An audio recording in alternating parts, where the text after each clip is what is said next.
బ్రాహ్మణుడు పిల్లం పేదవాళ్ళు ఉండేవారు. అంటే ఆవిడ ఉదయాన్నే లేచి గుమ్మాన్ని ముగ్గు పెట్టి స్నానం చేసి ఓ దీపం పెట్టి కూర్చునేది, తలుపు చార వేసుకుని. వారు మహాలక్ష్మికి బుద్ధి పుట్టింది, ఏ లోకానికి వెళదాము అని. అక్కడికి చూసి భూలోకానికి వచ్చిందిట. భూలోకానికి వచ్చేసప్పటికి ఒకరింట్లో దెబ్బలాట్లు, తగులు, తంటాలు అవుతున్నాయి. చీచి అనుకుందిట.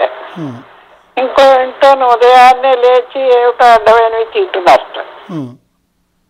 ఇంకో ఇంట్లోని బట్టలు తుక్కోవడాలు ఏవేవో అన్ని చేస్తున్నారట. ఇలాగే రకరకాల ఆవిడకి నచ్చనివన్నీ చేస్తున్నారు. ఆవిడకి నచ్చడం ఏముంటాయంటే ఇవే దెబ్బలాట్లు, తగులు, ఇల్లు శుచి శుభ్రతలు లేకపోవడాలు, అవన్నీ మహాలక్ష్మికి నచ్చవు. ఇప్పటికీ ఇలా వెళ్తుంటే చిచ్చి భూలోకాల వాళ్ళందరూ దరిద్రే, ఇంకా వీళ్ళకేమి ఇవ్వకూడదు, వీళ్ళ మంచి బుద్ధులు కావు మనుషులవి అనుకుని వెళ్ళిపోతూ ఉంటే ఒక ఇంట్లోని చక్కగా ముగ్గు వేసి దీపం కనబడుతోందట. అమ్మాయి ఇంట్లో ఇంత ఉదయాన్నే దీపం కూడా వెలిగించింది అని తలుపు కొట్టి పిలిచిందిట. పిలిస్తే ఆవిడ అందుట ఎవరు అని అడిగితే నేను అందుట. అంటే నువ్వు ఆడదాని అవుతే లోపలికి రమ్మందిట, లేకపోతే వద్దందిట. ఎందుకు అని అడిగిందిట ఈవిడ. అంటే మా ఇద్దరికి ఒకటే గుడ్డ,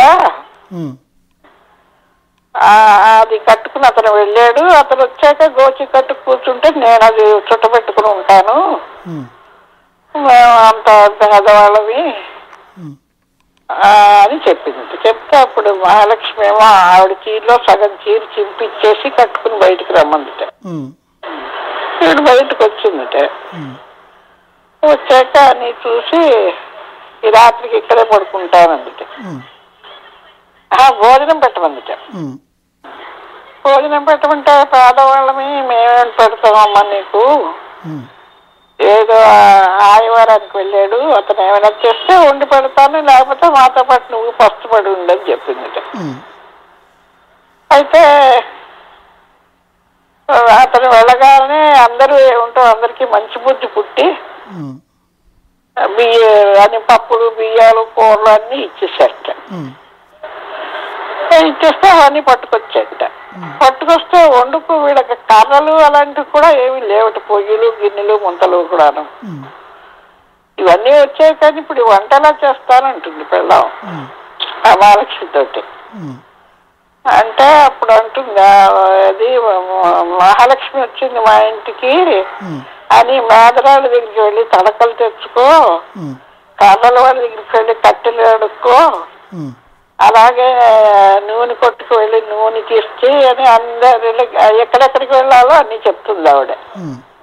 చెప్తే అదే విధంగా చెప్తే వాళ్ళందరూ డబ్బు పుచ్చుకోకుండానే ఉప్నే ఇచ్చేస్తా బ్రాహ్మడికి. అవన్నీ వండి పెట్టిందిట. ముత్తైదుకు ముత్తైదుకు సృష్టిగా భోజనం పెట్టిందిట. సాయంత్రం అయ్యాకందిట చల్లగా చలేస్తోంది, గాలి అదిను, నేను ఇక్కడే ఉండిపోతానందిట. నిన్నెక్కడ పడుకోబెట్టుకుంటావు అమ్మా, నువ్వు చూస్తే మంచి దీనిగా కనబడుతున్నావు, మా ఇంట్లో నొలక మంచం, కుక్కి మంచం ఉంది, అందులో అతను పడుకుంటాడు, నువ్వు ఎక్కడ పడుకుంటావు అంటే పర్వాలేదు ఆ కుక్కి మంచంలోనే పడుకుంటాను, కాస్త తాళ్ళు అవి గట్టిగా బిగించమంది.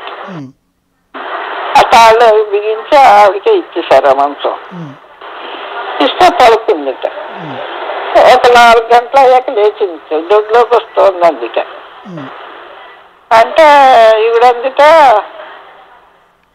పొగలంతా ఎప్పుడు మేము ఇంత పని చేశారు కానీ వండుకున్నారుగా, అంచేత నేను లేవలేను, ఈ చల్లో నువ్వే ఉండి బయటకు వెళ్తా, ఆ మూలన ఎక్కడో కూర్చో, నేను ఉదయం లేచి బాగు చేస్తానందుట. అంటే అలాగే 4 మార్లు లేచిందిట. ఇలాగే 4 మార్లు కూర్చోమందిట. కూర్చోమన్నా ఇంక తెల్లవారిపోయింది, నేను వెళ్ళిపోతున్నాను అందుట. ఇంకా ఇంకా వెళ్ళాలని అంటే అక్కడ కూర్చుని వెళ్ళి మరి ఏం చేస్తానంటే నేను వెళ్ళిపోతాను, నేను వెళ్ళాలి బయటికి అందుకే. అంటే అయితే వెళ్ళమ్మా ఎప్పుడప్పుడు వస్తూ ఉండు అని చెప్పేసి పంపించేసింది. నేను నీకు తెల్లవారిపోయింది ఇంకా లేచిపో, నువ్వు లేస్తే కానీ నేను వెళ్ళను అందుకే. అప్పుడు ఆవిడ లేచి సాగినంపింది. ఆవిడ తలుపు తీసి చూస్తే ఏముంది, ఇల్లంతా ధనరాశులు పడున్నాయిట, డబ్బు. అంటే దొడ్లోకి వస్తుందని కూర్చుంది కదా, అవంతా ధనరాశులు అన్నమాట పడున్నాయిట. అవన్నీ తీసుకున్నామో ఈవిడెవడో సామాన్యురాలు కాదు, మహాలక్ష్మి వచ్చి మనకి ఇచ్చిందిలా ఉందని అవన్నీ తీసి జాగ్రత్త పెట్టుకుని కాలక్షేపం చేస్తూ ఉండగా 2 పిల్లలు పుట్టారు. 2 ఆడపిల్లలు, 2 మగ పిల్లలు, 4 పిల్లలు పుట్టాక ఈవిడికి డబ్బు రాగానే అతిశయం వస్తుంది కదా మనుషులకి. అలాంటి అతిశయం, గర్వం, దర్పం, మనుషుల్ని హింసించడం, ఏడాకోళాలు చేయడం అన్నీ వచ్చాయి. వచ్చాక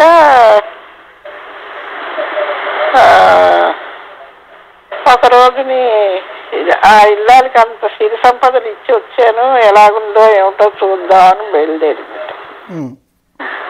బయలుదేరిసటి బంగారం తూగుతూ ఇయ్యాల్లో కూర్చుందిట. గుమ్మల్లో ధాన్యం ఎండబోసిందిట. ఉదయాన్నే తాంబూలం వేసుకుందిట. చేతిలో బెత్తం ఒకటి పట్టుకుందిట. పెద్ద పెద్ద అరుపులు అరుస్తూ అందరి మీద హయాం చెలాయిస్తూ పనులు చేయిస్తుంది. చేస్తూ ఈ మామూలు ఇదివరకు వచ్చిన రూపంలోనే ఆవిడ దగ్గరికి వస్తే ఎవరితో పొమ్మందికి ముష్టిదాని ఎవరితో వెళ్ళిపోవతలకి అందుట. దాన్ని తరివేయండి, ఈ ధాన్యం అది దొంగతనం చేస్తుందని. అమ్మ దీనికి ఇంత కళ్ళు నెత్తి మీదకి వచ్చాయా అని వెళ్ళిపోతుంది. వెళ్ళిపోతూ ఈ పిల్లలు భక్తి ఆడపిల్లలు 2కి వాళ్ళు తులసికోటలోని బొమ్మలు పెట్టుకుని పూజ చేస్తున్నారట. ఆ పిల్లల్ని అందుట మీ మంచి బొమ్మలు తెచ్చాను కొనుక్కుంటావా అని అడిగింది. అంటే బొమ్మలు లేవు, గిమ్మలు లేవు, నా పిల్లలకి బంగారం, వెండి, కెంపులతో చేయించి ఉన్నాయి, నువ్వు తెచ్చి నీ కొయ్యి బొమ్మలు, ముష్టి బొమ్మలు ఎవరికి కావాలని దాన్ని చావగొట్టి పంపించేసిందిట. పంపించేస్తే సరే వెళ్ళిపోయి మళ్ళా వచ్చింది. వచ్చి కొంచెం ధాన్యం పోయండి, పోస్తే నేను మీకు ఈ బొమ్మలు ఇచ్చేసి వెళ్ళిపోతాను అని చెప్పి 3 దోశలు ధాన్యం పుచ్చుకుని ఆ బొమ్మలు ఇచ్చేసి వెళ్ళిపోయింది. ఇచ్చేసి వెళ్తే వాళ్ళు తులసికోటలో పెట్టి తల్లికి చెప్పకుండా ఆడుకుంటూ ఉండేవారు. అలా ఉంటూ ఉండగా 2 పిల్లలకి మంచి గొప్ప ఇంటి వాళ్ళ అన్నదమ్ములు వచ్చి పెళ్లి చేసుకున్నారు. చేసుకుంటే తల్లికి తెలియకుండా దాచుకున్నారు కదా ఈ బొమ్మలు. ఈ బొమ్మల్ని వాళ్ళు పట్టుకుపోయారట పల్లకీలో పెట్టి. పట్టుకుపోయాక వాళ్ళతో పాటు లక్ష్మి వెళ్ళిపోయింది అన్నమాట. అక్కడి నుంచి అన్ని కష్టాలు, రకరకాల బాధలు వచ్చేసి డబ్బంతా పోయింది వాళ్ళకి. ఆ డబ్బంతా పోయాక కూతురు దగ్గరికి వెళ్తుంది. కూతురింటికి వెళ్తుంది. అది ఏమైనా డబ్బు తీసుకురమ్మని మగుడిని పంపిస్తుంది ముందర. పంపిస్తే వాడు వెళ్తాడు. వెళ్తే ఒక గుమ్మడికే ఏదో దొలిచి దాని నిండా డబ్బు పోసి కూతుళ్ళు ఇస్తారు తండ్రికి. ఇస్తే వాడు పక్కన పెట్టి దారిలోనే హోటల్కి వెళ్దాం కూర్చుంటే ఎవరో దారిని పోతున్న వాడు గుమ్మడికాయ పట్టుకుపోయేట. పట్టుకుపోయి వీళ్ళ ఇంట్లోనే పడేసేట, ఈ ఆడపిల్లల ఇంట్లోనే. సరే ఏమిటి ఇచ్చింది అమ్మాయి అంటే గుమ్మడికాయ ఇచ్చింది, గుమ్మడికాయ ఏమిటి చేసుకుంటాం, అక్కడ దింపొద్దుంది, ఈ లోపల హోటకొచ్చి ఆ చెరువు గట్టు మీద పెడితే ఎవడో పట్టుకుపోయాడు. సరే అయిపోయితే ఇక వాళ్ళ కొడుకుని పంపించింది. పంపిస్తే వీళ్ళ కూతుళ్ళకి అనుమానం వచ్చింది, ఏమిటి గుమ్మడికాయ కూడా మన డబ్బు మనకే వచ్చేసింది అని. కొడుకుని పంపిస్తే వాడేం చేస్తే వాడికి ఏం చేసి పెద్ద తండ్రికి ముందర కర్ర ఇస్తుంది ముసలాడు కదా అని ఆ కర్ర నిండా డబ్బు పోసి పంపిస్తారు వాళ్ళు. ఎవరికి తెలియకున్నాను ఆ కర్ర అమ్మేస్తాడు చుట్ట కోసం అని. అమ్మేసి వాడు ఆ కర్ర తీసుకెళ్ళి వీళ్ళ దీంట్లోనే పడేస్తారు. తర్వాత ఇంకొక కొడుకుని పంపిస్తే వాడు గుమ్మడికాయ ఇస్తుంది. వాడు ఆ గుమ్మడికాయ పోగొడతాడు. ఆ గుమ్మడికాయని వాడు అమ్మేసుకుంటాడు దాన్ని. ఇంకా మా తర్వాత ఇంకో కొడుకుని పంపిస్తే చద్దన్నంలో డబ్బు కట్టేసి మూటలాగా తెలియకుండా ఇస్తారనమాట. ఇది అమ్మకి ఇంకెక్కడ ఎవరికి ఇవ్వద్దని. ఆ మూటలన్నీ ఇచ్చింది డబ్బు ఇవ్వకుండానని ఆ మూట ఎక్కడ వదిలేసి పారిపోతాడు వాడు. సరే అంటే అంటకుండా ముట్టకుండా అయిపోతుంది వీళ్ళకి ఏమిటో అని అనుకుని ఆడపిల్లలు ఇద్దరు బాధపడతారు. అయిపోతుంది. ఇంకా ముష్టి వేదాలు మీరు ఎవరు ఏమి చేయలేరు, అంత ధనవంతులైన వాళ్ళు చాలేకపోతున్నారు, నేనే వెళ్తానని వెళ్తుంది కూతుళ్ళ దగ్గరికి. వెళ్తే ఆ కూతుళ్ళు ఏం చేస్తారు, అమ్మా మార్గశిర మాసం వచ్చేసింది, పూజ చేసుకుంటాము, ఇవాళ నోట్లో ఏమీ వేసుకోకు పూజ అయ్యేదాకాను అని చెప్తుందనమాట. చెప్పి వాళ్ళు పూజకి యత్నం అంతా చేస్తూ ఉంటే ఇది ఉదయాన్నే లేచి తలకు పిల్లలకి వాళ్ళ పిల్లలకి నూనె రాస్తూ బుర్ర నిండా నూనె రాసేసుకుని అక్కడ ఏవో ఉంటే నోట్లో తినేసి ఆకలికి దరిద్రం అన్నమాట చేస్తుందన్నమాట. చేయగానే తల్లిని పిలుస్తాడు, అమ్మ పూజ చేస్తావా అని. అంటే అదేమిటో ఇప్పుడు తలంతా పేరు పట్టేసి దొరక పెడుతోంది, నూనె రాసేసుకున్నాను అంటే ఇంకా నాకు పూజ ఏంటి, నేను ఇంకా పూజ చేయనంట. నీకేమిటో నీకు ఇలా పట్టింది అని అనుకుని వాళ్ళు పూజ చేసుకుంటారు. మళ్ళా అలాగే వస్తుంది. తల్లికి చెప్తారు వాళ్ళు ఏం తినకని. పిల్లలకి చద్దన్నాలు పెడితే వాళ్ళు పారేశారు కదా అని అది తినేస్తుంది. తినేస్తే మా అమ్మ పూజ చేసుకోవడానికి రా అంటే చిచ్చి ఏమిటో అన్ని తినేసానే పిల్లలు పారేస్తుంటే పెరుగు అన్నాలు అవిను అంటే ఇంకా నాకు పూజ ఏమిటి మీరు చేసుకోండి అంటుంది. సరే మూడో వారం వస్తుంది. ఇంకా తల్లి మీద ఒళ్ళు మండిపోయి ఒక గొయ్యిలోని ఒక రంపం గొయ్యిలోని ఉంటే ఇందులోనే కూర్చో నువ్వు అని దాని మీద మూత పెట్టి తల్లిని అందులో దింపేస్తారట. దీని దరిద్రం పోగొట్టాలని దింపితే పిల్లలు కమలా పళ్ళు అరటి పళ్ళు ఇలాంటివన్నీ తినేసి ఆ తొక్కలు అవి నా గోతులో పోస్తారట. పోస్తే అందులో అన్ని మిగిలిపోయిన పిల్లలు పారేసినవన్నీ తినేస్తుంది. తినేస్తే మళ్ళా ఈ గోతికి తీసి ఇచ్చేస్తే ఏవో పిల్లలన్నీ పడేసారో తినేసారు, నాకు ఇంకేం పూజ అంటే సరే అయిపోయిందని ఇంకా 4వ వారం నాడు ఇలా కాదని తల్లి కొంగు వాళ్ళ కొంగు ముడేసేసుకుని తిరిగి పూజలో కూర్చోపెడతారు. కూర్చోపెడితే మహాలక్ష్మి భళ్ళని తిరిగిపోతుంటా వెనక్కి ఆవిడ.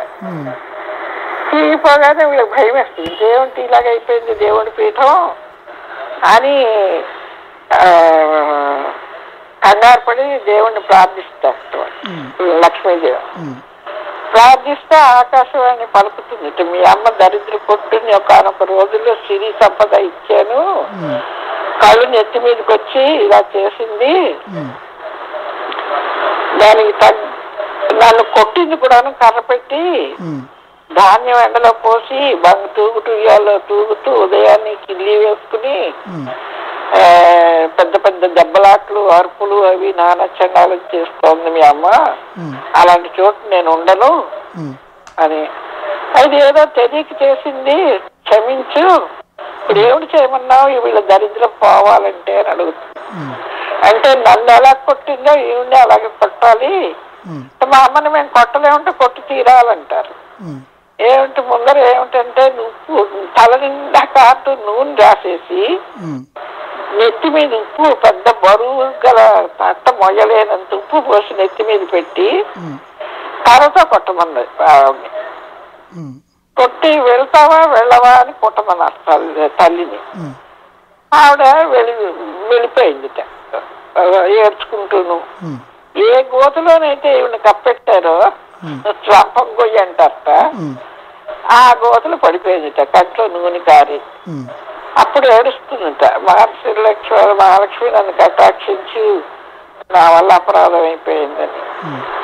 అప్పుడు ఆవిడ చెయ్యి పట్టుకు లేవనెత్తి ఇంటికి దిగపెడుతుందిట. దిగపెట్టేటప్పటికీ ఎవరెవరైతే ఆస్తిపాస్తులని లాక్కున్నారో వాళ్ళు తిరిగి ఇచ్చేస్తారట. ఈవిడ వచ్చేసప్పటికే ఇచ్చేస్తారు అక్కడ. తను ఇల్లుని తనే పోల్చుకోలేకపోతే తీసుకెళ్లి దిగపెడుతుందిట ఆవిడ. ఆ మాస్టర్ లక్ష్మీవరాలు మహాలక్ష్మి. అంచేత ఆవిడ పట్టిన అందరూ పట్టారు, జగత్తు పట్టింది, నేను పట్టా, నువ్వు పట్టావు, అందరూ పట్టారు. అంచేత ఆవిడ కటాక్షం అందరికీ ఉండాలని చెప్పి అక్షింతలు వేసుకోవాలి. అది తెలీదా? చెల్లకి తెలుసు కదా.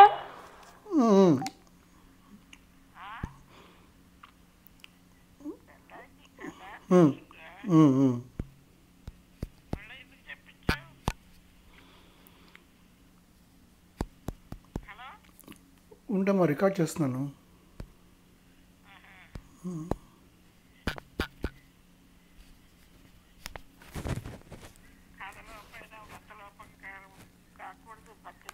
ఫలం తప్పరాదు అంటూ అక్షింతలు వేసుకోవాలి.